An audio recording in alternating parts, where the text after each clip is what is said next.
What's going on, guys? My name is Dan Wynn, and welcome to the Military Cashflow. So today, as you guys have noticed, we don't have Mike with us today. He's actually wrapping up some other things, as you guys have probably seen through his 2020 wrap up. He's closing on like 34 deals last year, and he's trying to double that this year. So he's got some things to do. But today we have great guest, Anthony Pinto, and he's going to be talking about his Mission First Capital and his journey through real estate, right? So welcome to the show, Anthony. Really, really appreciate you coming on. Please, would you let us know a little bit about yourself, who you are, where you're from, and things like that? Sure, absolutely. Yeah. First off, thanks for having me on here. Really appreciate it. I always enjoy coming on podcasts, especially military podcasts, to share the story. But yeah, so my name's Lieutenant Anthony Pinto, active duty submarine officer, currently stationed in Japan. Spent about 4 years in Norfolk before this on a sea tour, and then on a shore tour out actually in the shipyard there. And been about, it's at 6.5 years now for me. Went to the Naval Academy before that, and probably have about 2 years left here in Japan. So that's kind of my military background. In terms of real estate, I guess I can also tell you where I'm from. I'm from Kansas City, that area originally. My family now lives on the Kansas side, however, and that's where I went to high school. But Kansas City as a whole is where I'm from originally. So let's see, real estate. So yeah, I did my sea tour for about 3 years, from 2016 to 2018, into 2018, and during that time, it was rough. It was rough being in a shipyard boat, and essentially living a life like you were out to sea. Spending 16 to 18 hours a day working, but knowing that you could go home and see your family, but you can't because you got to work. And then all the steps it took to get the boat out of the shipyard. It was just not a pleasant time. And I realized, through my 3 years there, that I didn't want to spend another 15 years in the Navy and to get to the retirement age when I could get out and get a pension. And, I was looking at what my department heads looked like and what my XO and my CO looked like. And it didn't look fun to me. And it didn't look like it was a great choice for their families as well. And so, that's something that's really huge for me, is being able to spend time with my wife now and my future children and family. And so knowing that, I had to think of other options to, besides the Navy. And so one of the things I stumbled upon was real estate investing. And I actually got in touch with a guy named Stuart Grazier, who's another military investor out of, I think he's in Colorado now. Super awesome guy if you haven't ever met him. And he set me on to a couple books, one, Quintessential Rich Dad Poor Dad, and then another one called Set for Life by Scott Trench, and who's now the Bigger Pockets CEO as well as the podcast host. And so reading Set for Life, it really changed my mindset around how to take advantage of specifically the assets I have available to me as a military, or the opportunities I have available to me as a military investor. And one of those was being able to use my VA loan. And in Set for Life, Scott talks a lot about how to minimize your expenses and, make your dollar go a lot longer. And one of the other things he talked about was this idea of house hacking. And for listeners who may not know, what that is, it's essentially buying a house or a small multifamily property, living in it, and renting out the other bedrooms or the other units in there, and essentially living for free, having your mortgage completely paid for. And if you're doing it right, potentially also cash flowing where you live there as well. So I fell in love with that idea, and I got off of my boat the day before Thanksgiving, and I told my wife, "Hey, we're going to move from our 2,000 square foot really nice 4-bedroom house into a 1,100 foot studio apartment with 3 other units around us. Oh, and it's 120 years old. Oh, and then it's in Portsmouth, which is if you've ever been to Norfolk, is not the best area in the world." And as you can imagine, that conversation went really well, and my wife immediately took to real estate investing and what that meant for us. But I can delve more into the spouse approval of the business, but she eventually came around to it, and we moved into that in the beginning of 2019. Spent the whole year house hacking that, and doing the renovations to ourselves to the property and updating a lot of stuff there, getting tenants in there, and living rent free. And so that was pretty much all of 2019 before we came out here. And in February 2019, we bought a triplex with a couple other Navy guys, naval officer. Well, one's a naval officer, one's a submarine guy, and did a joint venture on that deal. And we all just kind of brought capital together or brought work together, and we split the profits. And after that deal, and some of the issues we had from that deal over the next couple months, I just kind of realized that we could go piecemeal buying small multifamily here, single family home here, and just kind of eventually get to 20 units or 100 units. But honestly, like the more I thought about it, the more I realized like my headache is just as big for my 3 and my 4 unit as it is for my single family home. And the same is true for 100 units as it is for my 7 units that I had from small multifamily. And so I just started realizing like, why put in all this effort for these small properties when we can do a large property, and also, get into syndications. You start bringing in investors to put down the down payment and cover, the capital needed for that. Spread out their risk, economy of scale. I mean, so a lot of benefits to large multifamily. So started doing a lot more research into that, getting into different programs, networking. And in July of 2019, I had a 34 unit under contract back home in Kansas City. It was actually about like 10 minutes away from where my grandparents lived there. And thought it was a super awesome deal. Like I was super gung-ho about learning. I thought I really knew everything there was to know about multifamily investing. Like I thought I had all my ducks in a row. And I just realized very quickly that I was way in over my head on this deal. I didn't have any boots on the ground guys there to look at it. I didn't have any property management company. I didn't have the capital for it. I didn't have the liquidity. I didn't have the network. I literally had nothing that I needed to take down this deal. And I got under contract. It was like, oh, I'll figure it out later. And like literally 2 days before due diligence ended, I hadn't figured it out. And, thankfully I actually went to visit the property, and it was a shit show. I'll just say that. It was a very dilapidated property, and it was, and I wouldn't have really seen that until I actually went to the property and put eyes on. And so at that point, I released contract on it. I only lost about $5,000 of my own money and travel fees and inspection fees. But the biggest lesson it taught me was that I could not do it alone. And guys who are doing single family homes and smaller multifamilies to an extent, most likely if you're getting deployment bonuses coming in, or you're finding a partner here or there to throw in 50 to 100,000, like it's pretty simple to just have 1 or 2 people involved with it, or just have one person actively managing it. But when you're talking 100 units, 34 units, 50 units, whatever that is, there's a lot more plates that it have to be up in the air and keep spinning. And there's a lot more extra requirements that you have to kind of fulfill, and check boxes that you have to check to be able to take down these properties. And so I realized there that I had to find other partners to fill in these gaps that I didn't have. And oh wait, I was also going to be leaving to go to Japan in 6 months from then. So I was like, well, shit, like, what am I going to do here? So I focused a lot more on actually learning the craft and focusing on the things that I was good at, and networking with individuals. So from July until the end of the year, started going to a ton of different conferences all up and down the East Coast. Went to one in Dallas, Baltimore, DC, all over the place, and just met a lot of individuals that potentially I could partner with. Guys who were boots on the ground in this area, guys who had capital, guys who filled in a lot of the gaps I didn't have. And towards the end of the year, I wasn't having a lot of success with actually getting in any deals. And then I started my podcast, or started recording episodes for it, called the Lessons in Real Estate Show. And it started with interviewing military investors who were involved in multifamily and commercial real estate.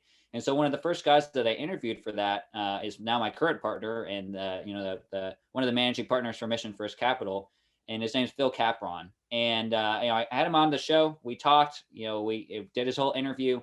And then he was like, hey, I got this deal that's, 104 units. It's just down the street. Would you be interested in coming in and help capital raising?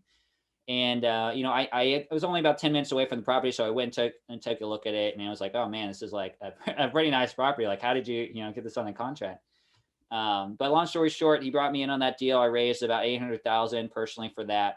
And, just really opened my eyes to the whole process of getting into large multifamily. Just really fell in love with the idea of that. And so closed on that one in March of 2020. In September of 2020, we closed on a 112 unit in Savannah, raised about 800,000 for that one. And then closed on a 92 unit in end of October, I think Halloween actually. And that was, I think I raised about 400,000 for that one. So pretty much going from 0 to 60 in 1 year, 2020, while being overseas was like crazy. But I really think it was a testament to knowing where my strengths lied and knowing what I could and couldn't do, like physically and geographically could not do from being over here, and really time wise, that really kind of took off. Had my real estate career kind of take off there. And sitting, 2 years ago here, we're recording this in January, thinking back about how we had just closed on our quadplex. We were 3 weeks away from moving in to, now having over 300 units and, being in a foreign country and just being able to raise, a lot of money, a lot more than I thought I would be able to as a military guy. So, sorry, I talk a lot. So please, if you have any specific questions for me, happy to answer them now. No, man, I love your passion, right? You can clearly tell your passion, you're excited about what you're doing, which is awesome, right? So, but yeah, you definitely gave us everything right there. So let's start unpackaging a little bit of this and starting to get some more questions, some more answers that some people might be thinking of, right? So, first things first, I think the biggest thing that I think most people are going to want to know is, okay, you're in Japan, right? And you still closed. I think you said your last deal was like 92 units, correct? And you were able to close on that while you were still in Japan. Is that correct? Right. Okay. So you're an out-of-state investor. Well, you're an international, you're out of the country, right? Yeah. So, I think a lot of people are kind of struggling with that, right? I've seen, we have a Facebook group, a pretty large Facebook group where we have a lot of service members that ask that exact same question. They're like, I'm in Germany, I'm here. What are some key things that is helping you take down these deals while you're out of country, and what are you able to add of value while doing that? Sure. And that's a great question. And when people first ask me, it's like, oh, you're an active duty guy doing this. Oh, you're overseas doing this. How are you having the time to do this? Like, how is that possible? And, in my mind, there's really no difference between me buying property in Virginia versus someone in California buying property in Virginia, right? Especially now with COVID, the ability to travel and go see these properties, is, it's pretty much not there. So a lot of what you can do in real estate investing, particularly when it comes to multifamily, can all be done on phone calls with individuals, or they can be done remotely. Outside of the physical due diligence, like there's nothing that should hold you back if you're thinking of investing out of state. Now, that being said, some people just aren't comfortable with that. Some people are not comfortable with not being able to drive immediately to the property and not being able to put eyes on it, every month or every quarter or whatever. Especially that first property. Yeah, exactly. And, that's totally understandable. As someone who, I think one of the things that we learn in the military is our ability to, be so focused on the mission at hand and want to have a lot of fingers in making sure that goes the right way. And delegation was something that was hard for me. And I think that's kind of really what it comes down to is, there's a lot of risk associated with really investing in general at all, any type of investing, whether you're investing in the stock market, whether you're investing in real estate, whether you're passively investing, actively investing, there's always going to be the risk factor there. But what you say in your head and what you tell yourself to get over that is really going to make the difference between you being successful or not, or you even taking the first step or not. So for those guys I say who, are overseas and don't really know how to get started, or think that geography or time zone differences are a detriment to them, I mean, that's just really a limiting belief. Ultimately, right now, I know that everyone that's in the East Coast right now is 14 hours behind me. Everyone that's on the West Coast is 17 hours behind me. And I know that right off the bat because I have to make appointments on a daily basis with people who are 14 hours behind me. And it's as simple as that. It's just knowing, hey, I have 3 hours at the beginning of my day, or I have 2 hours here during lunch, or I have whatever amount of time it is booked out to talk with people, to research properties, to do whatever you need to do in terms of real estate. Like geographically being constrained shouldn't stop you from being able to do that. Yeah, time zones differences suck. It's true. You're probably going to have a lot later nights or earlier mornings. But that really shouldn't hold you back.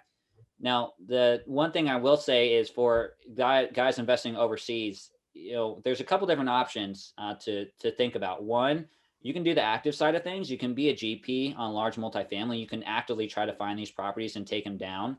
But I mean, it's a lot of work, especially if if you don't have the experience to do it, or you don't have the connections to be able to take down those larger deals.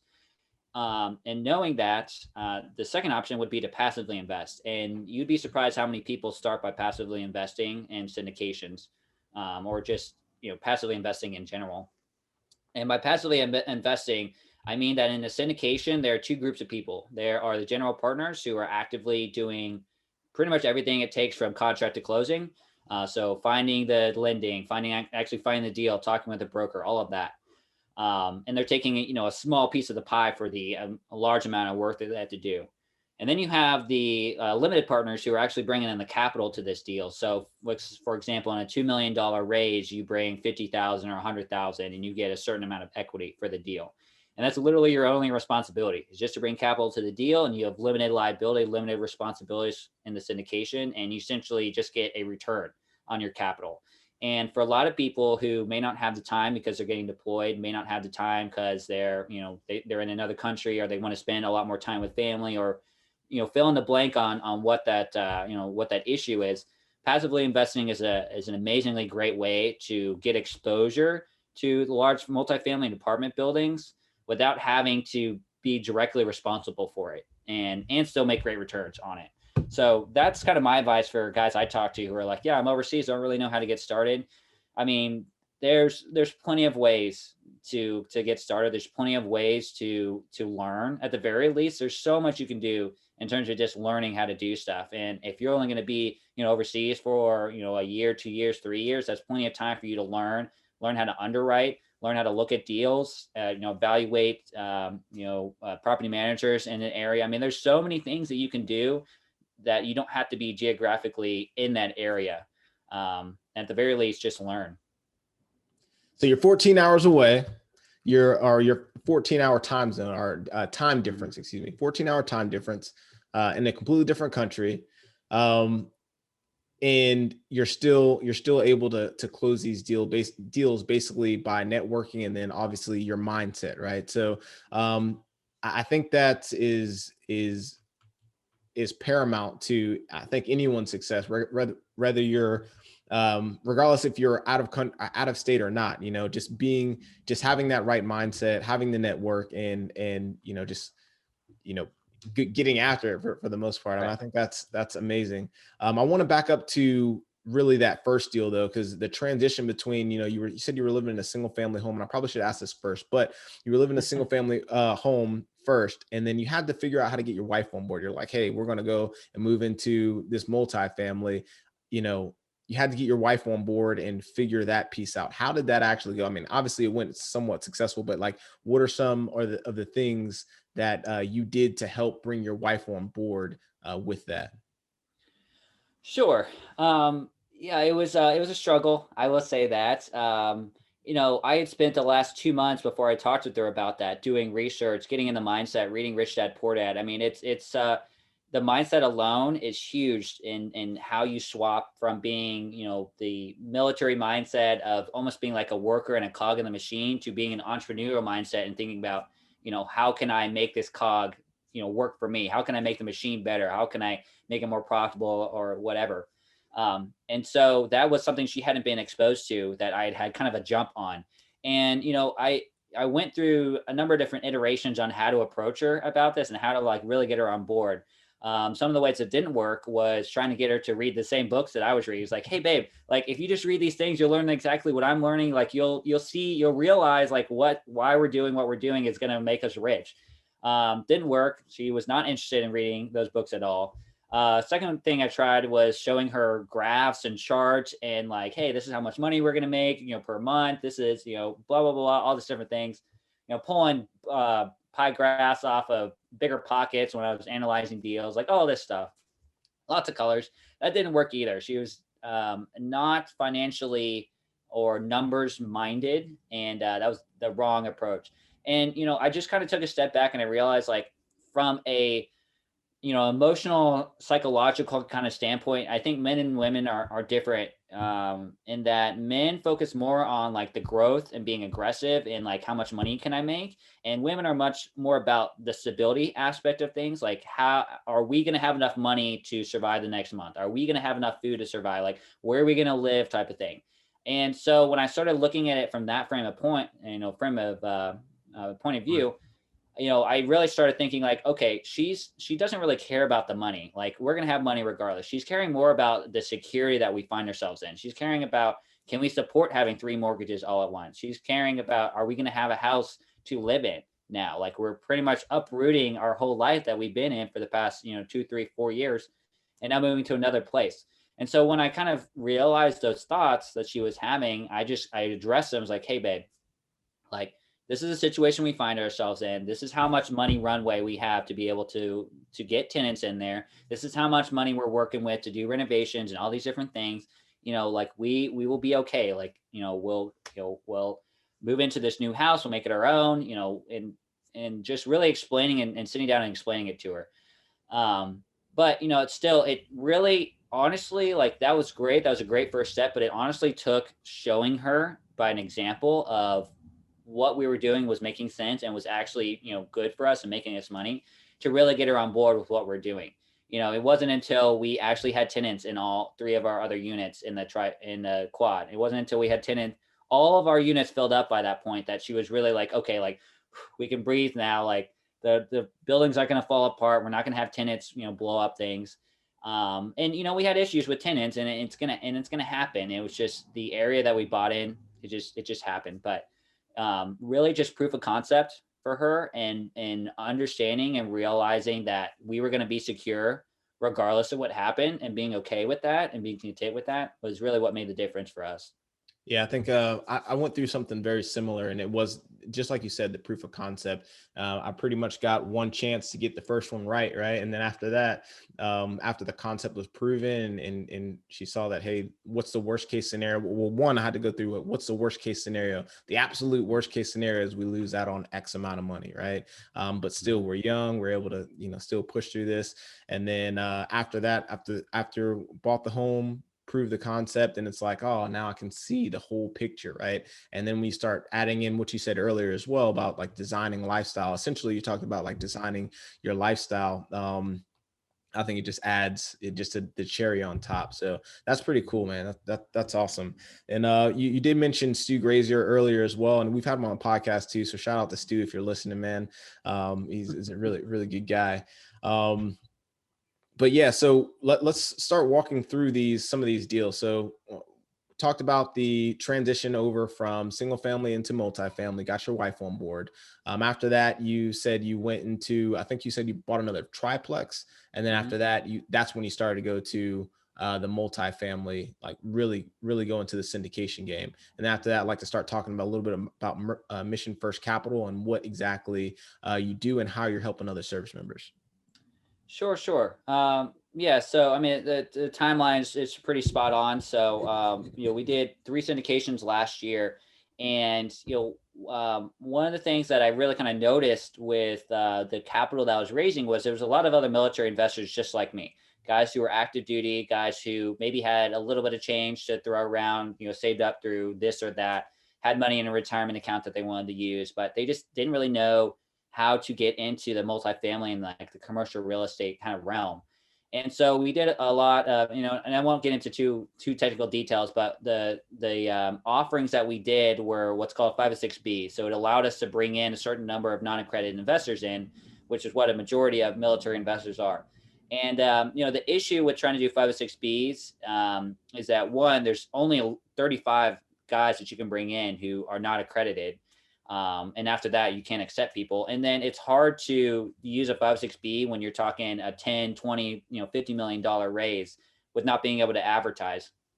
So it just really dawned on us that the opportunities for military guys to get into real estate. The types of deals like that we were taking down as syndications is rather limited, or non-existent for a lot of people, because if you can't actively market it and you're not on someone's list, you're probably not going to hear about it. So, everything that you're seeing out on Facebook and on social media and in emails is mostly 506Cs, which means it's only for accredited guys. And I think a lot of military guys think like, okay, these are the only opportunities that are available. Like, I don't know how to see any of these things that I can actually invest in.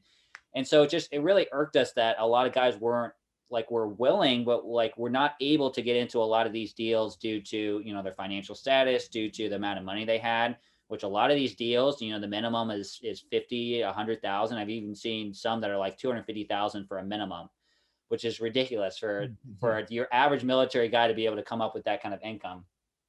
And by no means is it, is there not anyone like that? Because I've met individuals who are in the military, active duty, who are accredited investors, but the vast majority of the guys who realize the impact of real estate, of multifamily real estate, and the passive income that can bring in, the tax benefits, all of that, are just not accredited and they don't meet that status. So, so the financial status, the large minimums that were there, the general lack of access, and it barred a lot of people, a lot of military guys from getting in. So what we did is, and what we thought about was, hey, like, we want to create an opportunity for military brothers and sisters, both in and out of uniform, to be able to invest in real property without having to throw in, their life savings into these deals. So what we did is we created a Regulation A+ fund, which it's a little different than a syndication, in that it's a blind pool of income. So instead of individuals investing in a particular property, they're investing into a pool, which is then spread across various different properties. And so, your risk is spread out there rather than having all your eggs in one basket. But the concept behind Mission First Capital is to be able to provide opportunities to unlimited amount of accredited and non-accredited investors. So any veterans or any military members who are out there can invest in this. Much smaller minimums than you're going to see on a typical syndication. And, it's a 100% veteran owned and operated property or a fund. So Phil and I, my partner on this, are both, either active duty like me or a veteran. Phil's a Navy vet. We have mil spouses that are working with us. We have other Navy guys who are working with us. And, it's a great opportunity for a lot of guys to get into invest in real estate without having to get into REITs, without having to have a lot of money thrown into these large syndications, and really get their feet wet and start building a future for themselves. Because that's really where it comes down to. Because, I've spent the past 2 years realizing that real estate is my ticket out of the Navy. It's my ability to create a future for myself, that I don't have to, accept the next orders. I don't have to sign a contract if I don't want to. I don't have to do this or that. And it gives you a lot more options if you're financially free, or at least you have some other income coming in, to be able to make more beneficial life choices for yourself. Like being able to spend a lot more time with my family and going to go travel, being able to decide what my day looks like, at any given time. And so we want to be able to provide that for, the average, enlisted officer that are out there, the average veteran that is out there that is, wants to get into real estate, but just doesn't know how. And so, we're deploying that capital to, buy properties in the Hampton Roads area and around the country, but also working with other veteran investors around the country and operators who are already established within their particular market, and providing them capital and working with them to, take down, bigger and better deals. Because that's ultimately where it lies. Yes, we can bring in all these investors to put money together to have a big pool of money to deploy.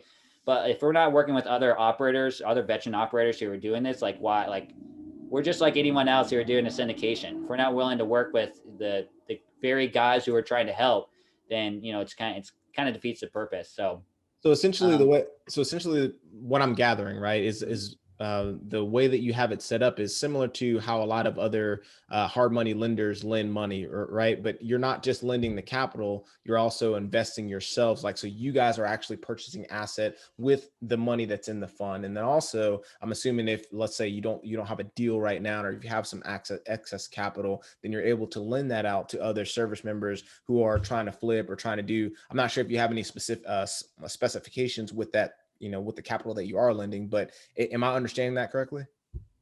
Yeah, essentially. Yeah. So, we'll deploy it in this is actually still being fleshed out, but we've got three different options for how we're planning to kind of deploy this capital. The first one is obviously within our own deals. So, Phil and I are the managing partners to this, and we have, asset management and acquisition experience on both sides.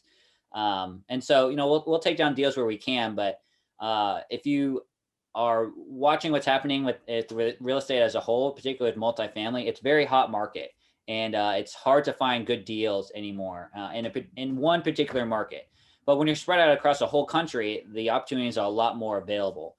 And so our second option is to, like I said, invest with veteran operators who are, in the traditional sense, syndicators, but we act as the limited partners in that case with the fund. And we come in on the general partner side to help take down the asset management and the acquisition side of Oh, things. so you're not just lending the capital, but you're also being a part of the deal, is what you're saying. Yep. Okay, now I got it. All right. I thought Yep. you meant like you're just lending the capital, short-term uh, short-term turnaround, 2 year, and then they give the money back with interest, obviously interest only loan or something like that. So you're talking about you literally invest with that person if they bring the deal to you. Okay. Yeah, Got exactly. it. So, yeah. All right. And, we may get into to something like that. That's still kind of something we got to flesh out because there's obviously a lot more underwriting and due diligence involved with that. But we're mainly trying to stick with the commercial real estate and the Okay. multifamily side of things. Okay. And then, sorry, go ahead. So we got so we have two fronts essentially right now from my understanding. So I want to give kind of like an example. So anyone out there is listening kind of has a very, very clear understanding of kind of, I guess where someone could go to you and receive this help. So I am E6 Staff Sergeant Wynn. That's Army, right? Or I think that's Chief Petty Officer, maybe Navy, I believe. Yeah, E6. Yeah. Okay. Yeah. No, So, first class. That's a Petty. first class. Yeah. Okay. All right. So I'm an E6, right? Yeah. And I have $20,000 set aside, right? So I come to you, hey Anthony, I see you got this great fund. How can I deploy this capital that I have, and I want to start buying some hard assets? What are the options that you would present to me? Sure. Well, first off, I would say, hey, take a look at missionfirstcapital.co, not .com, .co. And that's where our website that has all the details on how to get started, what we're doing, the investments that we have involved, bios about Phil and I. And we have an investor portal through an organization called Groundbreaker, which is, if you ever heard of Syndication Pro or Appfolio, it's essentially a brand like that, a way to have an investor portal and keep, individuals' financials all together. So through Groundbreaker, setting up an investor account through that, you'll be able to access the fund options that we have, which right now is the growth fund. So it's built around the idea of having essentially taking a little amount of money and turning it into a nest egg for yourself.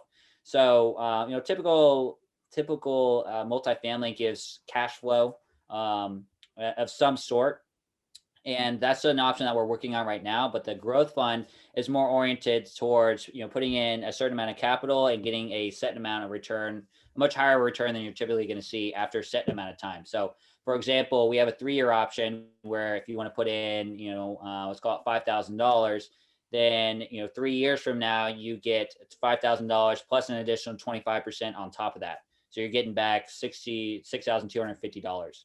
And so, and it's staked in real properties and real assets. And if you want to keep it in there for 3 years, 5 years, 10 years, whatever you want to do, the idea is that nest egg that you're putting in, that you can consistently put in if you want to do it on a quarterly basis, is really working for you instead of sitting in a bank account, essentially fighting against inflation. And it's purely passive. There's nothing really you have to do to make it work for you, but it's tied into something that's real, that's not going to be fluctuating like the capital market's doing now. It's not going to be really going into dividends or going to a larger REIT kind of company to fund that. So it's as close as you can get to passively investing and making your money work for you, if that is an option and that's what you ultimately want to do. And we're happy to talk to guys about it, what their options are. If they want to reach out to us at Mission First Capital, they can reach out to me on Facebook. We got a Facebook group there. I'm always on Facebook, so happy to chat about that. But that is my suggestion for for the E6 wanting to utilize their capital. Okay, I think that definitely provides a clear, or like a great picture of, what you're doing and how you're able to help other people. So that's good stuff, man. So we got the syndication. What's next for you? What are you where do you see yourself growing? Where do you see Mission First Capital growing? What do you see what do you see on the horizon? Sure. So, March is when we're going to actually start accepting capital at this point. We're just ramping up the marketing and getting everything together to be able to provide the best experience possible. But once that's available, our goal for this year is to raise $30 million and have that deployed into about $100 million worth of real estate. And, that's why we're building networking and partnerships right now with other operators around the country. That's why we're looking at properties ourselves and establishing our underwriting criteria. And that's why we're just getting ourselves set up to really crush this year. Because I think there's a lot that's going to be coming down in 2021 with properties being available for a discounted price. Let's say that. The eviction moratorium. Mm-hmm.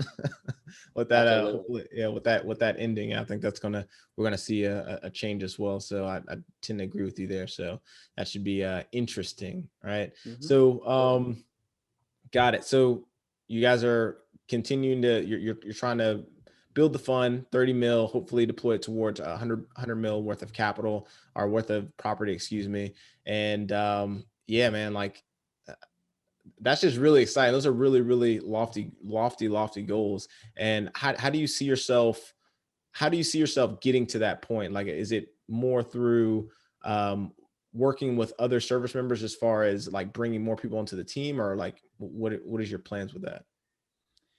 Yeah, I mean, right now we have the two managing partners, and we have another male spouse that we work with as well. And we're still kind of flesh out, how much work is actually going to be coming in? Do we need to have a team of virtual assistants to answer phones? Do we need to have all of these, our processes set up as automatically as possible with the minimum amount of input from us to be able to essentially get a military guy who's looking at our website from first touch and through marketing of some sort to get them actually into the an investor portal account. So, I think that's one thing it's interesting about business and particularly real estate, is that it's an ever evolving dynamic, right? You're never going to settle for exactly what's happening right now, right? 30 million is great this year, and but 50 million may be better next year, right? The process that we have right now is probably good now, but there's always a means to improve upon it. So I think that's one thing I definitely learned from the military, is that there's a processing procedure for everything you do, and if there isn't, you need to make one for it.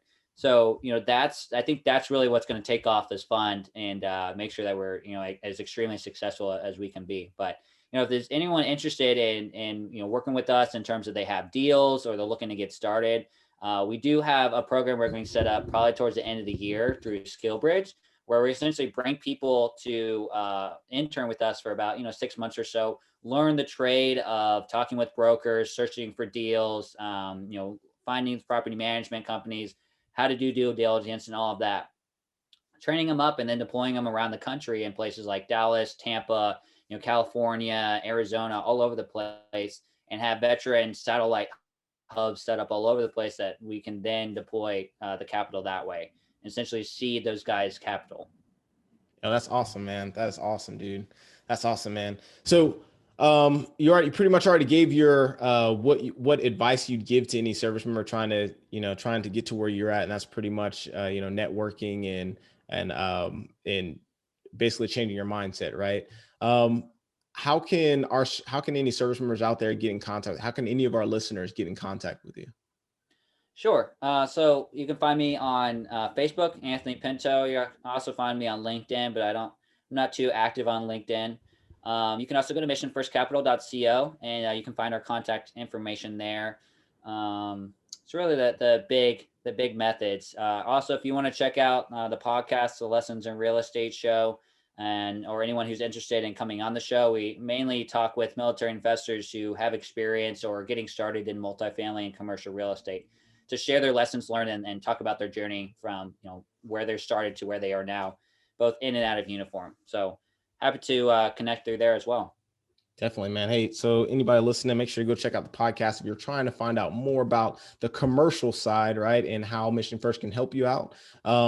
Anthony, really appreciate you coming on the show, man. You just dropped a lot of value, especially about starting up your own fund. Loved your progression through where you started and how, where you're at now and what your future looks like. So really going to be looking out for you guys. Excited to see where you guys go. But again, really appreciate you coming on the show, man. Really do. Absolutely. Yeah, this is a blast. Thanks for having me on. Yeah. So if anybody else out there, make sure you guys are anybody out there listening, make sure you hit that like button, hit the subscribe button. If you're listening to this on podcast, make sure you leave us a 5-star review. Other than that, this is Dan Wynn signing off.